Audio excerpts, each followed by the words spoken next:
Hi, I'm Reb Myron. I'm a minister through Pathways of Light, and I've been a Course in Miracles student for 44 years. I'm going through the text again this year, asking Jesus to clarify for me, and then I write from that clarity, and that's what I'm sharing with you today. So we're looking at chapter 13, section 11, the peace of heaven, paragraphs 8 and 9. Before I begin, I'll mention my background, which is in Ireland, and my friend Patty Moonbeam took this picture and gave it to me to use. So thank you, Patty. So paragraph 8, the communication link that God Himself placed within you, joining your mind with His, cannot be broken. You may believe you want it broken, and this belief does interfere with the deep peace in which the sweet and constant communication God would share with you is known. Yet his channels of reaching out cannot be wholly closed and separated from him. Peace will be yours because his peace still flows to you from him whose will is peace. That you have it now. The Holy Spirit will teach you how to use it, and by extending it, to learn that it is in you. God willed you heaven and will always will you nothing else. The Holy Spirit knows only of his will. There is no chance that heaven will not be yours, for God is sure, and what he wills is as sure as he is. Here Jesus tells us that God is communicating with us and that communication never ends. He placed a communication link within us, joining our mind to his, and it cannot be broken. I am unaware of this constant communication primarily because I choose not to listen. Not listening does not in any way affect communication, but it does cost me dearly because I'm not paying attention. Jesus says that this is God's will, that his peace flow from him to us. This reminds me that communication is not about words. In fact, words limit communication. It's not about explaining things or convincing us of something. The communication we get from God is the flow of love, the flow of peace and joy. I think that's the only form of communication with meaning. At times, my life has been a roller coaster ride. I've experienced situations that leave me feeling angry, depressed, and very discouraged. Then I experienced a flow of love and joy and peace beyond expression.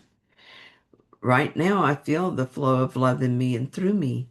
I would love to tell you that what I did to make that shift, but the only thing I had any part in was my persistent desire to see things differently.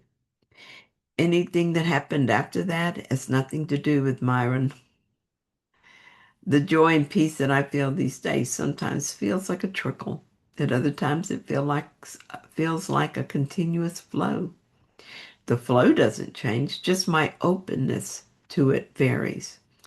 God communicates to us all the time. It makes me cry to think of it, to think of the love that God has for me, and to think of my continued refusal to fully open to it. I was explaining someone's bad behavior to a mutual friend the other day. I talked about how hard it is for that person to receive our love because he doesn't feel worthy of it. Getting something he thinks he does not deserve scares him, and he fights against it. Perhaps I'm doing the same thing. Perhaps accepting the unconditional, unfailing love that flows to me from God feels like theft, taking something I don't deserve and shouldn't have. I'm certain, though, that one day I will disregard this ego assessment of me and trust that I belong to God, that He knows me and loves me, and that I must be worthy. Maybe I'll stop resisting and blocking the peace of God and simply accept my inheritance as His creation. No, not maybe. I will. The love and peace that I have accepted is extended to my brothers and sisters, and this reinforces the truth that I have received His love. Paragraph 9. You will learn salvation because you will learn how to save. It will not be possible to exempt yourself from what the Holy Spirit wants to teach you. Salvation is as sure as God. His certainty suffices. Learn that even the darkest nightmare that disturbs the mind of God's sleeping son holds no power over him. He will learn the lesson of awakening. God watches over him, and light surrounds him. Another wonderfully encouraging and comforting paragraph from Jesus. Our salvation is assured. It is inevitable. Nothing can prevent it. The question I ask myself is, how long do I want to hold out against salvation? What do I think I'm holding on to that's worth this effort? Recently, I was given a visual that's helping me to see differently. I have this picture in my mind. I really wish I could draw or paint so that I could put it on canvas or at least on a piece of paper. But no matter how clear the picture in my mind, the one my hand draws looks more like a stick figure. I see this vast light, which represents the Christ mind, or awareness, capital A, awareness. It's what I am. And from this brilliant, indescribably beautiful light, there's a single point of awareness extending outward. That point of awareness is I, experiencing myself as Myron. It is extending out, but in no way unconnected to the Christ mind.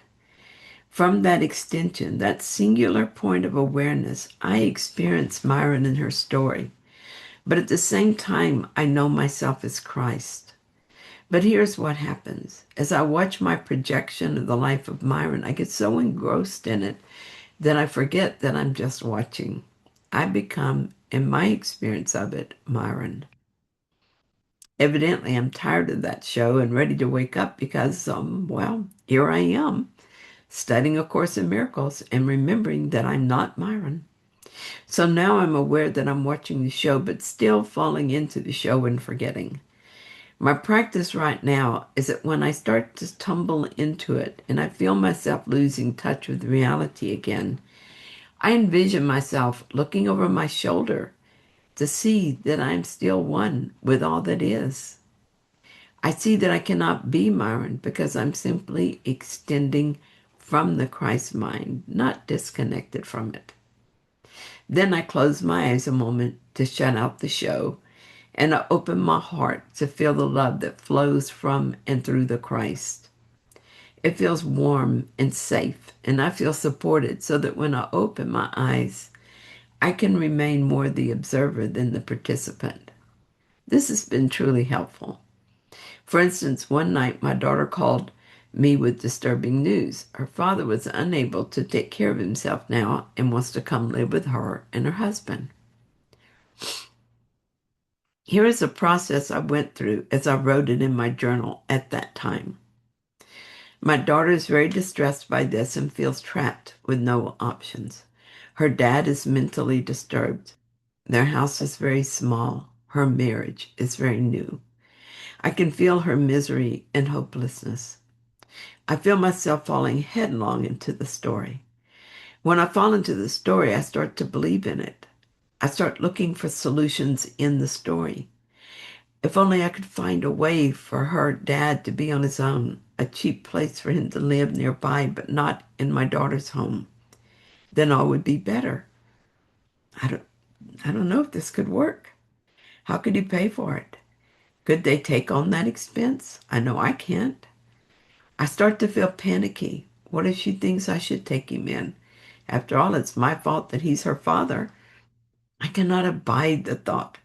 I feel guilty for my refusal, and even though no one has suggested this, I still feel guilty because I know I would refuse. I feel guilty that I cannot accept him. What if I need to do this to heal the relationship? What if that's my very salvation depending on this?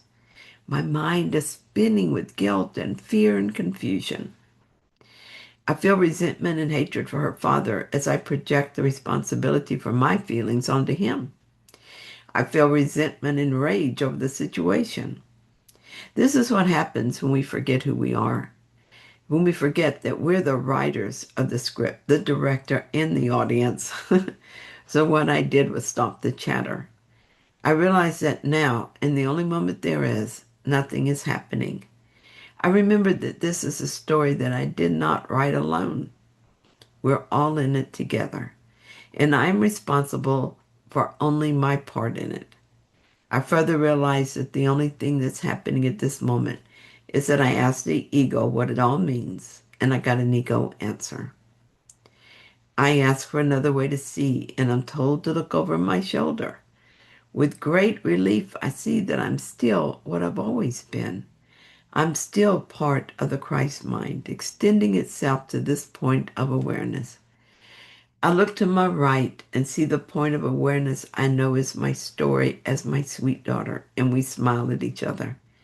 I look to my left and I see the point of awareness that is a story. In the story is her father, and we smile at each other.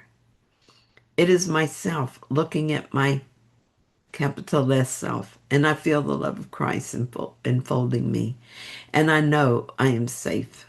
And with me, my daughter and her father are safe as well. There is still a situation to be dealt with in the story we're experiencing, but now I'm clear that the solution does not come from Myron, but from the Holy Spirit who speaks for God in my mind.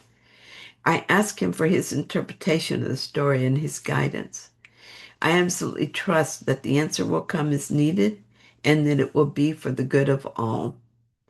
The peace of God is all I want, and right now I have it. I trust I will continue to seek only that. God watches over us, and light surrounds us. Thank you so much for being here, for watching my video and hearing my reading of my writing. I hope that you found it helpful. If you did, then please like it. And if you haven't yet, please subscribe. And I'll be back soon with another writing. See you then.